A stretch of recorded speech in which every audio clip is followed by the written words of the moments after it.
L'autoroute hurlait au loin, un fleuve d'acier et de phares nerveux refusant de dormir.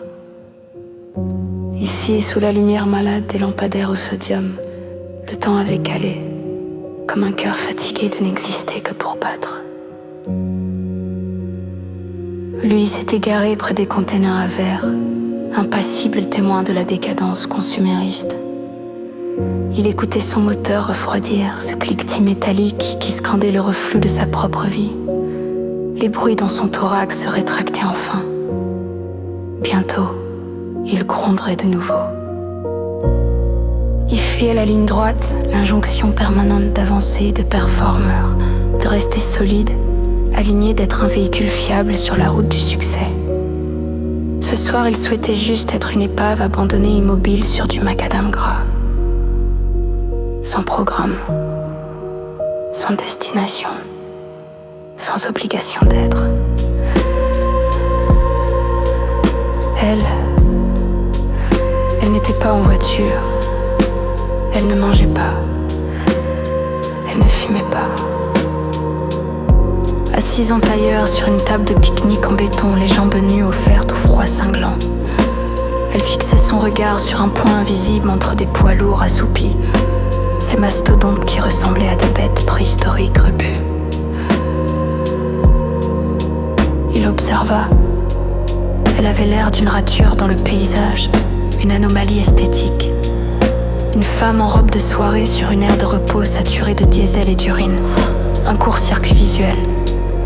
Une dissonance immédiate. Ils se reconnurent à leur posture, celle des corps qui ont abdiqué, non par faiblesse, mais par lucidité. Ils partageaient cette fatigue propre aux bons soldats, ceux-là qui ont tenu la cadence, jusqu'à ce qu'ils sentent une fracture en eux. Il s'approcha de la table voisine, s'assit, sans prononcer un mot. Le bruit de fond de la circulation interdisait la nuance. Il évita son regard par pudeur. On ne dévisage pas quelqu'un en train de se délester de lui-même. Elle ouvrit son petit sac à main, en sortit un tube de rouge à lèvres.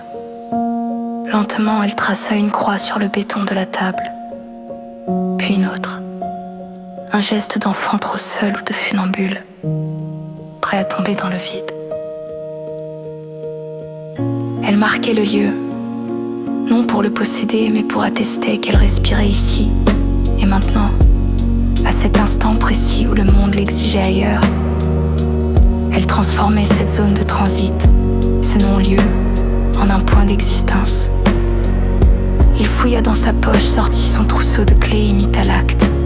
Il railla la peinture écaillée du banc, incisant une longue entaille argentée. Un saut froid comme en réponse aux croix rouges. Cette cicatrice offerte au décor affirmait: j'étais là.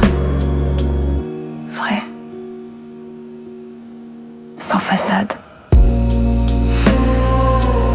Elle tourna la tête vers lui. Leurs regards s'accrochèrent. Il n'y eut ni désir ni détresse, mais quelque chose de plus rare. Une reconnaissance. Une manière silencieuse de dire: toi aussi tu as arrêté de courir. Toi aussi tu sais que la destination ne tient pas ses promesses. Ils demeurèrent là, deux statues de chair figées sous les néons crépitants, tandis que l'humanité continuait de filer à 130 derrière les glissières. Puis, elle descendit de la table. Elle lissa sa robe, geste dérisoire de civilisation, et s'enfonça dans l'ombre des camions.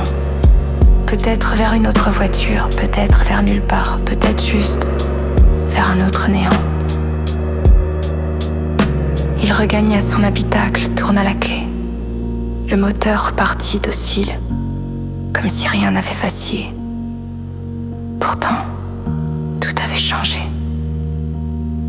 Il s'engagea sur la voie d'accélération, non pour reprendre sa vie, mais pour la traverser différemment. Désormais, il s'autoriserait à sortir de sa trajectoire, à s'interrompre, à laisser le monde continuer sans lui. L'amour n'est pas toujours brasier. Parfois, il se contente d'un arrêt partagé, de solitude qui, au point mort, vérifie que sous les fissures, cœur sait encore battre.